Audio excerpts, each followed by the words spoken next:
Company के assets देखने होते हैं कि कंपनी के असासे क्या है, कंपनी के एसेट्स कितने हैं। अस्सलामुअलैकुम वरहमतुल्लाहि वबरकातुहू। दोस्तों, जैसे मैंने आपसे वादा किया था कि मैं इंशाअल्लाह हाजिर होऊंगा और आपको शेयर मार्केट के बारे में बताता रहूँगा। तो दोस्तों, मैं हाजिर हूँ आपके सामने एक नई वीडियो लेकर, और इसमें मैं बताने वाला हूँ फंडामेंटल एनालिसिस क्या होता है। फंडामेंटल एनालिसिस में कंपनी की फाइनेंशियल सिचुएशन, इंडस्ट्री एनालिसिस और अदर फैक्टर्स का गहराई से जायज़ा लिया जाता है। इसके बाद इन फैक्टर्स को मद्देनज़र रखते हुए अंदाज़ा लगाया जाता है कि कंपनी की रियल वैल्यू क्या है, यानी कि कंपनी की असल वैल्यू क्या है और कितनी होनी चाहिए। फंडामेंटल एनालिसिस दोस्तों एक ऐसी तकनीक है जिसका इस्तेमाल किसी कंपनी, इंडस्ट्री या टोटल मार्केट का अंदाज़ा लगाने के लिए किया जाता है। दोस्तों, इस एनालिसिस में कंपनी की फाइनल सिचुएशन, इंडस्ट्री ट्रेंड और इकोनॉमिक कंडीशन का और इसके अलावा दूसरे फैक्टर जो है उनका गहराई से जायज़ा लिया जाता है। इसके ज़रिए इन्वेस्टर दोस्तों ये जानने की कोशिश करते हैं कि किसी कंपनी की असल वैल्यू और एक्चुअल वैल्यू क्या है, और जो ये हमें वैल्यू नज़र आ रही है क्या ये उसकी मौजूदा मार्केट कीमत यानी कि मार्केट वैल्यू इसकी कम है या ज़्यादा है। तो दोस्तों, इसको देखने के लिए कुछ चीज़ें जो हैं बहुत ज़्यादा इम्पोर्टेंट हैं, वो थोड़ी सी जहन में रखनी भी सारी एक साथ मुश्किल होती है, क्योंकि जब एनालिसिस किया जाता है तो उसको देखकर ही करते हैं। और तो मैं आपको अपनी स्क्रीन की तरफ लेकर चलता हूँ। मैंने उसको कुछ लिख रखा है ताकि बताने में आपको सहूलत हो और गलती का चांस बहुत कम रहे। इसमें दोस्तों फंडामेंटल एनालिसिस में क्या क्या चीज़ें हमें देखनी होती हैं। दोस्तों, इनकम स्टेटमेंट यानी कि कंपनी की जो कमाई है और जो अखराजात हैं उनका जायज़ा लेना होता है कि वो कितने हैं, क्या क्या हैं, अखराजात क्या हैं, कंपनी की कमाई किन किन सोर्स से है, ये सारी चीज़ें हमें देखनी होती हैं, इनका जायज़ा लेना होता है। दोस्तों, हमें बैलेंस शीट देखनी होती है कि बैलेंस शीट में क्या क्या चीज़ें हैं, ये सारी पूरी बैलेंस शीट को या उसमें से जो हमें ज़रूरत है वो हम देख सकते हैं। दोस्तों, इसके अलावा ये सारी चीज़ें भी देखने वाली होती हैं किसके अंदर, फंडामेंटल एनालिसिस के अंदर। दूसरी चीज़ दोस्तों हमें देखनी होती है कि लाइबिलिटीज़ यानी कि कंपनी के ऊपर जो जिम्मेदारी है, दूसरे लोगों को कंपनी को कुछ देना है, कुछ उधार है या इसके अलावा जो भी जिम्मेदारियां हैं वो सब हमें देखनी होती हैं। दोस्तों, इसके अलावा हमें देखना होता है ओनरशिप राइट, मालिकाना हुकूक, कंपनी के मालिकाना हुकूक हमें देखने होते हैं। एक कंपनी का जब हम फंडामेंटल एनालिसिस करते हैं तो उसमें ये चीज़ें देखना बहुत ज़रूरी है। ऐसे ही कैश फ्लो हमें देखना बहुत ज़रूरी है कि इसकी जो है कैश फ्लो की सूरत हाल क्या है, ये सारी चीज़ें हमें देखनी बहुत ज़रूरी है। इसके अलावा दूसरों सनअत इंडस्ट्री जो है उसका एनालिसिस करना कि इंडस्ट्री का जो है, इसके अलावा इसका इंडस्ट्री का ट्रेंड क्या है, आया ये इंडस्ट्री अब चल रही है या नहीं चल रही है। दोस्तों, जैसा कि अब मैं ये वीडियो बना रहा हूँ आपके सामने, तो इसमें क्या होता है, इसमें आप जैसे अभी मैंने मार्केट का एनालिसिस किया है, इंडस्ट्री का एनालिसिस किया है, तो इस वक्त जो एमएफसीजी की जो कंपनी है, जो खाने पीने की आइटम वाली कंपनी है, उसका ट्रेंड जो है वो डाउन चल रहा है। दोस्तों, इसके अलावा जो है और व्यू ऑफ फ्यूचर ट्रेंड, मतलब आगे इसका ट्रेंड कैसा रहेगा ये हमें देखना होता है। इसके अलावा दोस्तों हमें देखना होता है कि कंपनी में जो है कंपटीशन की सूरत हाल क्या है, उसकी मुकाबला करने के काबिल भी है या नहीं है। दोस्तों, इसके अलावा हमें उस कंपनी का जो है फंडामेंटल एनालिसिस के अंदर ये देखना होता है कि जिस इंडस्ट्री के अंदर हम इन्वेस्ट कर रहे हैं उसके ऊपर जो कानून है, जो पाबंदियां हैं वो क्या क्या है, इसको हमें समझना बहुत ज़रूरी होता है फंडामेंटल एनालिसिस के अंदर। यानी कि कवानीन जो हैं और जो पाबंदियां हैं वो उस पर हैं, क्या मसला है उसका, ये सारी चीज़ें हमें देखनी होती हैं। दोस्तों, इसके अलावा इकोनॉमिक कंडीशन, माशी हालात भी हमें देखने पड़ते हैं कि इस वक्त इकोनॉमिक कंडीशन क्या है। दोस्तों, इसी तरह कि अगर मान लो जो सूद है है इंटरेस्ट रेट है वो घटता बढ़ता है तो उसके ऊपर कंपनी पे क्या असर पड़ता है, कंपनी की कारकर्दगी पर क्या असर पड़ता है। ऐसे ही दोस्तों अगर महंगाई होती है तो कंपनी की जो आमदनी है, जो कंपनी की लागत है, वो उसका असर कंपनी पर क्या पड़ने वाला है, ये सारी चीजें हमें फंडामेंटल एनालिसिस के अंदर देखी जाती हैं। इसके अलावा दोस्तों पॉलिटिकल सिचुएशन, मतलब कहीं पर इलेक्शन है, सरकार बनने जा रही है, जैसे कि अब दिल्ली में इलेक्शन आने वाले हैं, तो अब क्या हालात पैदा होने वाले हैं, कंपनी के कारोबार पर क्या असर पड़ेगा, कौन सी इंडस्ट्री कौन सी इससे प्रभावित होगी, कौन सी कंपनी को ऊपर फर्क पड़ेगा, कौन सी अप ट्रेड में जाएगी, कौन सी डाउन में जाएगी, ये सारी चीजें हमें देखनी होती हैं। और दोस्तों इसके अलावा हमें ये भी देखना होता है कि कंपनी की जो क़यादत है, जो मैनेजमेंट सिस्टम है वो कैसा है। दोस्तों अगर कंपनी का मैनेजमेंट सिस्टम अच्छा है, उसको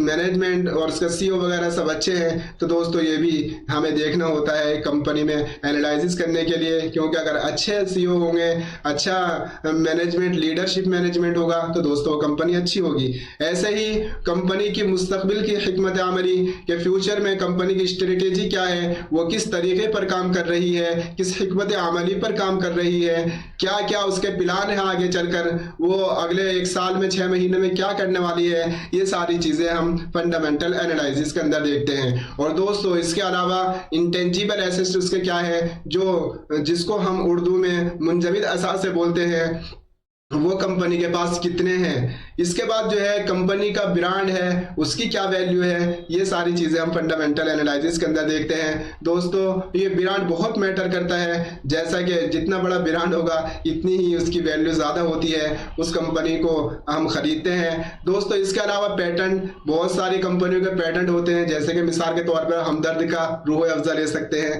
रूह अफ़ज़ा देखिए कितना बड़ा पैटेंट है, आप अंदाज़ा लगा सकते हैं कि रूह अफ़ज़ा का जो पैटेंट है ये हमदर्द का कितना जबरदस्त पैटर्न है। ऐसे ही हमें अदर कंपनियों के जो उसकी देखना होता है कि इनके पास पैटेंट है या नहीं है, कितना बड़ा ब्रांड है ये भी हमें देखना होता है। दोस्तों इसके अलावा कस्टमर लॉयल्टी, कि इसका कस्टमर है भी या नहीं है।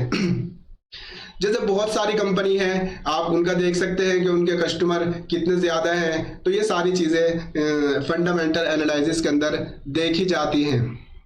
दोस्तों अब ये सारी चीज़ें देखने के बाद इनका फ़ायदा क्या होता है। भाई ये सारी चीज़ें हमने देख ली, तो इसका देखने से हमें क्या फ़ायदा हुआ, इसको देखने का हमें मकसद क्या है, इतनी सारी चीज़ें हम क्यों देखें, कोई ना कोई मकसद होगा। हाँ दोस्तों मकसद भी है इसका। मकसद ये है कि अगर आप लॉन्ग टर्म इन्वेस्टमेंट करना चाह रहे हैं दोस्तों, तो उसमें लिए बहुत फ़ायदेमंद होती है, इसका बहुत ज़्यादा फ़ायदा है, क्योंकि लॉन्ग टर्म इन्वेस्टमेंट में ये चीज़ें देखना बहुत ज़रूरी है।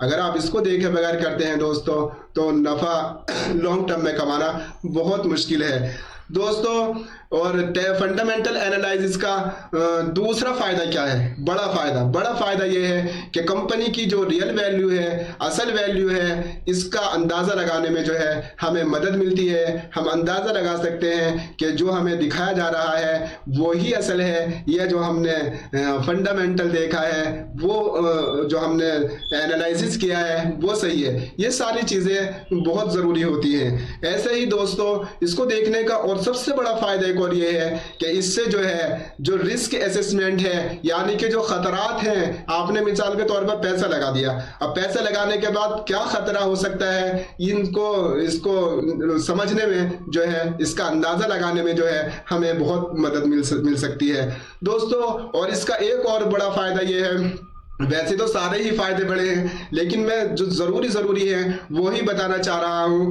कि इन्वेस्टमेंट जो है इससे फैसला करने में बहुत मदद मिलती है।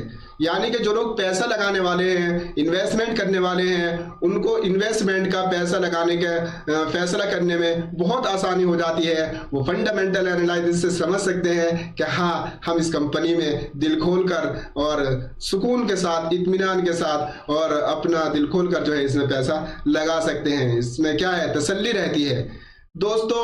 लेकिन ये इतनी सारी चीज़ें क्या ये एक क्लिक में हो जाएंगी? नहीं दोस्तों, इसमें वक्त लगता है। आप जितना बड़ा इन्वेस्टमेंट करना चाहोगे, जितना ज़्यादा इन्वेस्टमेंट करना चाहोगे, इतना ही ज़्यादा आपका इसमें इसको एनालिसिस करने में वक्त लगेगा, काफ़ी वक्त लगता है। ये डिपेंड करता है, मान लो आप 10-20 हज़ार रुपये लगा रहे हैं तो उसके लिए क्या इतना करोगे, लेकिन अगर आप 10-20 लाख रुपए लगा रहे हैं तो दोस्तों इसमें काफ़ी वक्त आपको लगाना चाहिए फंडामेंटल एनालिसिस करने में। इससे क्या है, बहुत फ़ायदा आपको आगे चलकर होने वाला है। दोस्तों ये सारी चीज़ें हो गई हैं, अब मैं असल बात भी आपको बता देता हूँ। देखिए सारी चीज़ें तो हम देख सकते हैं, फंडामेंटल एनालिसिस हम सब कुछ कर लिया, लेकिन ये सब क्या है, ये आने वाले वक्त के जो है ये अंदाजे होते हैं, और अंदाजे जो है वो अंदाजे ही होते हैं जो हमेशा दुरुस्त नहीं होते, गलत भी हो सकते हैं। भाई आप जो है ये एनालिसिस करके, ये तज्जिया करने के बाद, ये रिसर्च करने के बाद आप जो है इस समझ सकते हो कि हाँ ये कंपनी ये ऐसी रहेगी, इतना प्रॉफिट देगी, इसका जो फ्यूचर ऐसा है, इसके बैलेंस शीट भी अच्छी है, इसके जो है बहुत सारी चीज़ें, इसमें रिस्क भी नहीं है, कंपनी की असल वैल्यू जो है वो भी बहुत अच्छी नज़र आ रही है। बहुत सारी चीज़ें आपने जो मैंने पीछे जिक्र की है वो आपने चेक, सब कुछ सही है, लेकिन उसके बाद भी जो है ना दोस्तों ये हमेशा दुरुस्त नहीं होते हैं, क्योंकि एनालिसिस करना जो है, रिसर्च करना जो है और तज्जिया करना जो है दोस्तों, ये काफ़ी पेचीदा अमल होता है। इसके लिए फाइनेंशियल नॉलेज बहुत ज़रूरी होती है, इसके लिए फाइनेंशियल नॉलेज बहुत ज़रूरी होती है। और इसके अलावा दोस्तों इसमें जो है दूसरे फैक्टर्स, दूसरे मेथड को आप इसके साथ मिलाकर इस्तेमाल करना चाहिए। ये एक बहुत अहम टूल है दोस्तों, और जो पैसा लगाने वाले हैं उनको पैसा लगाने में, इन्वेस्टमेंट करने के फैसले में बहुत मदद करता है। लेकिन उसी के साथ साथ क्या है दोस्तों, मैं कहना चाहूँगा कि ये बहुत पेचीदा अमल है। इसे दूसरे तरीके, दूसरे मेथड, जैसे इसका जो फंडामेंटल है, टेक्निकल है, और बहुत सारे मेथड हैं, उनके साथ मिलाकर जो है, बहुत सारे रेशोज हैं, उनके साथ मिलाकर जो है इसको इस्तेमाल करना चाहिए दोस्तों। इसके अलावा जो है हम अगली वीडियो जो बनाने वाले हैं वो टेक्निकल एनालिसिस पे बनाने वाले हैं। दोस्तों मैं थोड़ा सा आपको बता देता हूँ कि ये काम, इसको आप चेक कैसे करोगे। चलिए मैं गूगल पर चलता हूँ और मैं आपको दिखाता हूँ कि आप स्क्रीनर पे जाएंगे, screener.in। इसके अलावा भी और साइटें हैं, आप किसी पर भी चेक कर सकते हैं, लेकिन क्योंकि मैं इस पर चेक करता हूँ तो बहुत अच्छा है। देखिए थोड़ा सा परेशानी आ रही है, देखिए नेट प्रॉब्लम दिखा रहा है, कोई बात नहीं। इस स्क्रीनर, चलिए स्क्रीनर इसमें दिखा रहा है, शायद खुल जाएगा। ये देखिए स्टॉक स्क्रीन एंड फंडामेंटल। चलिए हम कोई भी स्टॉक डाल देते हैं, मैं डालता हूँ विप्रो, आप कुछ भी डाल सकते हैं। देखिए दोस्तों ये यहाँ पर दिखा दिया, मार्केट कैपिटलाइजेशन दिखा दिया इसने, करंट प्राइस दिखा दिया, हाई वैल्यू, स्टॉक पी, और आपका डिविडेंड, ROCE, फेस वैल्यू कितना है, ये दिखा दिया इसने। आप चलिए नीचे देखिए, ये इसका जो है पेयर, इसके मतलब इस जैसी जो कंपनियां हैं वो ये सब दिखा रहा है, TCS, इन्फोसिस, ये सब दिखा रहा है, टेक महिंद्रा। जो मैंने बताया था आपको कि ये इंडस्ट्री एनालाइज, ये देखिए ये वही होता है। और देखिए इसके रिजल्ट देखिए, प्रॉफिट, इनकम, ये सारी चीज़ें, ये ठीक है। और उसके बाद देखिए सेल्स, देखिए इसकी एक्सपेंस, देखिए क्या क्या है, सेल कितनी है, देखिए मिसाल के तौर पे इतनी है, और एक्सपेंस ये हैं, ये सारी चीज़ें इसमें देखने वाली होती हैं। और इनके ऊपर देखिए ये डिप्रिएशन है, ये अब जब हम तफसील से अपने लाइव क्लासेस में इस पर तफसील से गुफ्तगू करते हैं। देखिए बैलेंस शीट देख लीजिए, बोरोविंग क्या है, बोरोविंग यही है जो लाइबिलिटीज हमने बोला था। देखिए टोटल लाइबिलिटीज कितना है, फिक्स्ड एसेट कितने हैं, और ये सारी चीज़ें दोस्तों देखने वाली होती है। मैं आपको एक थोड़ा सा दिखाना चाह रहा हूँ, एसेट देख लिए, टोटल एसेट कितने हैं, फिक्स्ड एसेट कितने हैं, इन्वेस्टमेंट कितना है, ये सारी चीज़ें दोस्तों। देखिए कैश फ्लो जो मैं आपको बता रहा था, कैश फ्लो फ्रॉम एक्टिविटी देखिए, इन्वेस्टिंग एक्टिविटी देखिए, टोटल कैश फ्लो देखिए, ये सारी चीज़ें देखिए, देखो रेशो आ गया है, सारी चीज़ें देखने वाली होती हैं। दोस्तों इस पे जो हम इंशाल्लाह वीडियो बनाएंगे और इस पे ज़्यादा डिस्कस तो हम अपने जो हम कोर्स कराते हैं उसमें बहुत तफसील से करते हैं। चलिए ये कुछ मुख्तसर सा था जो मैं आपको दिखाना चाहता था। दोस्तों अब देखिए अगली वीडियो में हम क्या देखेंगे, टेक्निकल एनालिसिस।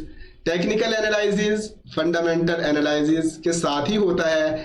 ये क्या होता है, ये कैसे काम करता है, कौन से तरीके किस तरीके से इसको इस्तेमाल किया जाता है, क्या क्या चीज़ें इसमें देखनी होती है, और जो आज हमने पढ़ा है फंडामेंटल एनालिसिस, तो दोस्तों उसमें टेक्निकल एनालिसिस जो हम अगली वीडियो में बनाने वाले हैं, इन दोनों में क्या फ़र्क होता है ये सब बताएंगे। और दोस्तों सबसे ख़ास बात, हम इसके बाद इंशाल्लाह आपको बताएंगे कि एक स्टॉक की इस्लामिक स्क्रीनिंग के लिए क्या क्या ज़रूरी है, क्या क्या शराइत हैं, शरिया कंप्लेंट होने के लिए, शरीयत के मुताबिक एक कंपनी को जांचने के लिए क्या क्या चीज़ें ज़रूरी हैं। दोस्तों ये सब हम बताने वाले हैं। बस मैं आपसे आपकी दुआएं चाहता हूँ, मैं आपसे आप दुआएं चाहता हूं दोस्तों, और आपको बताना चाहता हूं कि हमारे पास एक ग्रुप है, ये व्हाट्सएप ग्रुप है और एक टेलीग्राम का ग्रुप है। इसमें ज्वाइनिंग फ्री है, इसका कोई चार्ज नहीं है,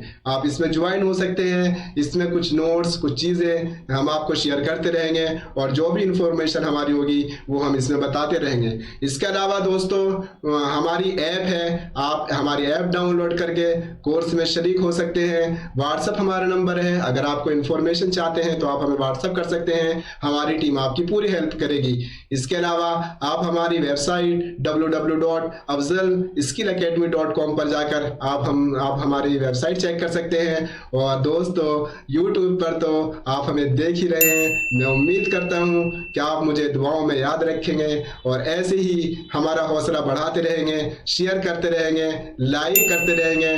दोस्तों अगर आप अगली वीडियो वक्त पर चाहते हैं तो बेल आइकन दबाना न भूलें। अस्सलामु अलैकुम वरहमतुल्लाहि वबरकातुहू।